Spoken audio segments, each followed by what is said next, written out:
ایک سلطان یحییٰ نام کا بادشاہ گزرا ہے، عرب کے کچھ حصوں کا حکمران تھا، تو اس کو بڑا شوق تھا لوگوں کو بانٹنے کا۔ دو قسم کے لوگ ہوتے ہیں نا، کچھ کو جمع کرنے کا شوق ہوتا ہے، کچھ کو شوق ہوتا ہے کوئی روٹی کھا لے۔ حضرت ابراہیم علیہ السلام بغیر مہمان کے کھانا، کچھ ایسے بھی ہوتے ہیں جن کے گھر بندہ چلا جائے تو پتیلی پہ ڈھکنا دے لیتے ہیں۔ اپنا اپنا فرق ہے نا جی، ہر آدمی کا اپنا اپنا ذوق ہے، منت کرتے ہیں کسی کی۔ مجھے بڑی بات پسند ہے شیخ سعدی کی، قرضے لے لے کے مہمان نوازی کرتے تھے۔ ایک دن سارے مقروض اکٹھے ہو کے کہنے لگے بابے پیسے دے۔ بابا جی کہتے ہیں وہ پیسے مانگ رہے ہیں، مجھے ٹینشن ہے کہ انہوں نے کھوایا کچھ نہیں، مجھے پریشانی لگی۔ ایک بچہ کوئی چیز بیچ رہا تھا، وہ کھیل مرونڈا نہیں بیچتے بچے، وہ بیچ رہا تھا تو آ گیا، کہنے لگا لینی ہے؟ تو بابا جی کہنے لگے میرے مہمانوں کو کھلا دے ساری۔ بچہ بھی راضی ہو گیا کہ سارا اکٹھا ہی گاہک مل گیا، تو سارا جب کھلا دیا کہنے لگا پیسے؟ تو شیخ سعدی فرمانے لگے تو بھی بیٹھ جا، یہ سارے پیسے لینے آئے ہوئے ہیں، بیٹھ جا، ان کے پیسے انہیں ملیں گے تو تجھے بھی۔ تو بچہ رو پڑا، رویا، کہنے لگا میں تو یتیم ہوں، 4 بہنیں چھوڑ کے آیا، اماں کی دوائی بھی لے کے جانی، مجھے تو پیسے چاہیے۔ بچہ رویا تو شیخ سعدی کا ایک مرید آیا، اس نے لا کے نظر پیش کی، کہ حضور یہ نذرانہ ہے، 400 دینار لایا۔ تو حضرت سعدی نے سب کو دیے، بچے کو بھی دیے، سب لوگ چلے گئے۔ تو ان قرض لینے والوں میں سے ایک بندہ سمجھدار تھا، حضرت سعدی کے پاس آ کے کہنے لگا بابا سمجھ نہیں آئی، ہم برسوں سے لینے آ رہے تھے، مل نہیں رہے تھے، کتنے مہینوں سے مانگ رہے ہیں، نہیں مل رہے تھے، آج فٹافٹ مل گئے۔ تو شیخ سعدی بزرگ تھے نا، تو بزرگوں والی بات کر گئے، کہنے لگے تم میں رونے والا کوئی نہیں تھا نا، پوری مجلس میں ایک بھی رونے والا ہو تو سب کا کام بن جاتا ہے۔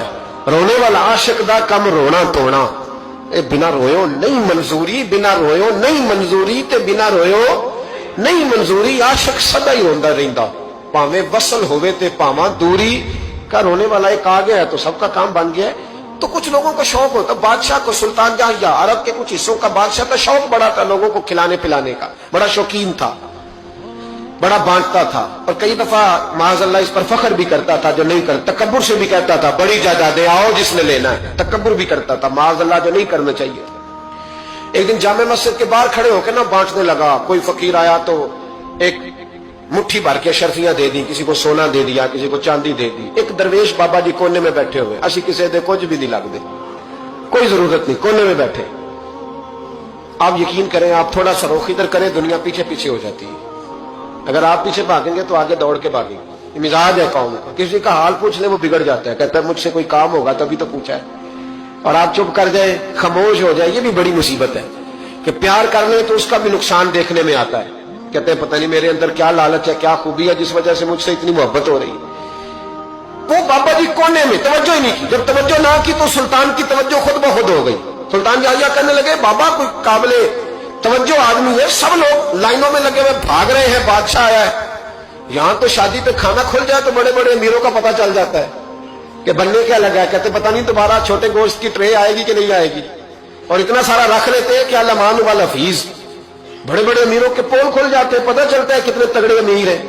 تو جب اس نے کہا شرفیاں، سونے، ہیرے، جواہرات، تو جو نہیں تھے فقیر وہ بھی لائنوں میں لگ گئے، لیکن وہ فقیر پھٹے پرانے کپڑے، سانو تخت ہزارے دی لوڑ کیے، نالے کی لگے شہر بمول دے نال، اسی اپنی بال کے سیکھنے، سانو کی لگے کسی اور دے نال۔ اور اقبال نے اس کی تشریح کی، اقبال کہنے لگے ہوا گو تند و تیز ہے لیکن چراغ اپنا جلا رہا ہے، ہوا گو تند و تیز ہے، تیز ہوا میں چراغ نہیں جلتے، ہوا گو تند و تیز ہے لیکن چراغ اپنا جلا رہا ہے، وہ مرد درویش حق نے جس کو عطا کیے ہیں انداز خوش روانہ، فرماتے ہیں جسے اللہ نے بے نیازی دے دی، لالچ سے دور کر لیا، وہ کسی کی پرواہ، وہ اپنا چراغ جلاتا ہے، اپنی مٹی پہ چلنے کا سلیقہ سیکھو، سنگ مرمر پہ چلو گے تو پھسل جاؤ گے۔ وہ بابا بیٹھا ہے تو بادشاہ کہنے لگا اسے بھی بلاؤ، بابے کو بلایا، کہنے لگا تجھے کچھ نہیں چاہیے؟ بابا کہنے لگا چاہیے تو بڑا کچھ، پر تجھ سے نہیں چاہیے۔ کہا کس سے چاہیے؟ فرمایا اس سے چاہیے جو دے کے حساب نہیں پوچھتا، بغیر حساب دیتا ہے، اس سے چاہیے۔ کہنے لگا نہیں دروازہ کھلا ہے تو بھی لے لے۔ بابا کہنے لگا میں لے تو لوں پر تو دے کچھ نہیں نہ سکتا۔ بادشاہ کو غصہ آیا، اکڑ تھی، تکبر تھا، کہنے لگا تو کیوں نہیں میں دے سکتا، تو سوال کر۔ تو بابے نے ساتھ والے فقیر سے لکڑی کا کالا پیالہ پکڑا، ہوتے میں فقیروں کے پاس مانگ، لکڑی کا کالا پیالہ، تو کہا لو دے دو کچھ۔ اس نے فوری طور پر سونے کی اشرفیاں مٹھی بھری اور لکڑی کے پیالے میں ڈالی۔ اب جب پیالے میں ڈالی تو کڑ کڑ کی آواز تو آئی،